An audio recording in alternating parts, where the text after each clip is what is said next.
ভূমিকাতে যাই, বসে বসে শ্রবণ করুন আপনারা সবাই। দেখে বলুন গুরুচাঁদ ঠাকুর জাতির জনক হয়, কেন জাতির জনক লিখলে বলো না আমায়। এমন কি বা কর্ম সেজন জগতে করেছিল, যার কারণে তোমরা তাদের জাতির জনক বলো।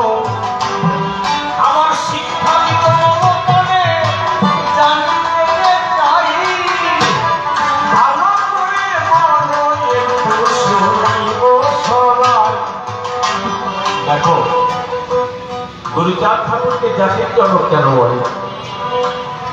তিনি আমাদের বাংলার ভিতরে যত অনুন্নত মানুষ ছিল, কৃষিজীবী, শ্রমজীবী, যাদের শিক্ষার অধিকার ছিল না, যাদের কোনো সমাজে মর্যাদা ছিল না, যারা দিনরাত কষ্ট করে শুধু শ্রম দিয়ে যেতেন কিন্তু তার বিনিময়ে কোনো মূল্য পেতেন না, তাদেরকে বিভিন্নভাবে অপমান করা হতো, অপদস্থ করা হতো। হাজার হাজার বছর ধরে এই নিষ্পেষিত, দলিত, পীড়িত মানুষদের কেউ হাতে ধরে তাদেরকে শিক্ষাঙ্গনে নিয়ে যায়। আমার গুরুচাঁদ ঠাকুর জাতির জনক বললি সবার ধারে, তাদের কিন্তু দিয়েছিল ওই দিয়ে লেখাপড়ার ব্যবস্থা করে। শিক্ষা জাতির মেরুদণ্ড,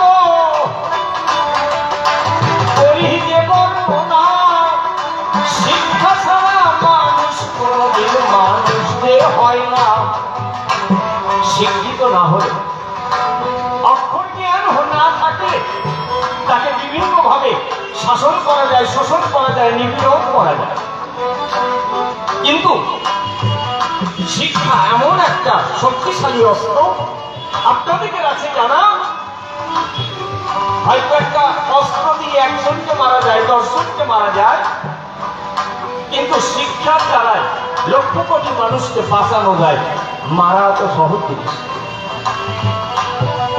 এই ভারতবর্ষের সাধারণ মানুষ বলি সবার ঠাই, শিক্ষাঙ্গনে যাওয়ার তাদের অধিকার কিন্তু নাই।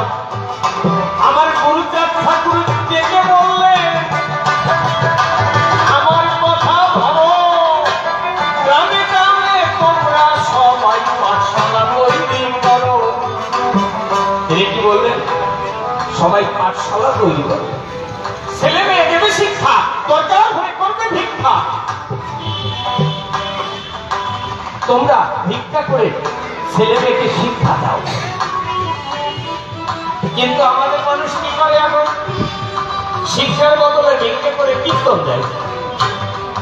কিন্তু যদি এর বদলে দেখে আমাদের পাড়ার ভিতরে কোন ছেলেটার ভালো মেধা, তাকে সবাই মিলে আমরা উচ্চ শিক্ষিত করে তাকে ভালো একটা জায়গায় পৌঁছে দিই, এই মানসিকতা আমাদের আসে।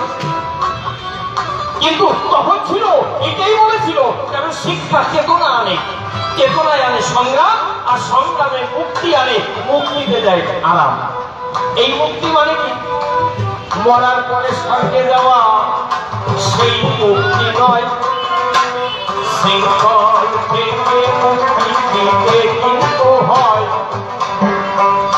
অশিক্ষার অন্ধকারে মানুষকে পেষণ করে, কত রকম কুসংস্কার মানুষের ভেতরে, কুসংস্কার চলে যাবে।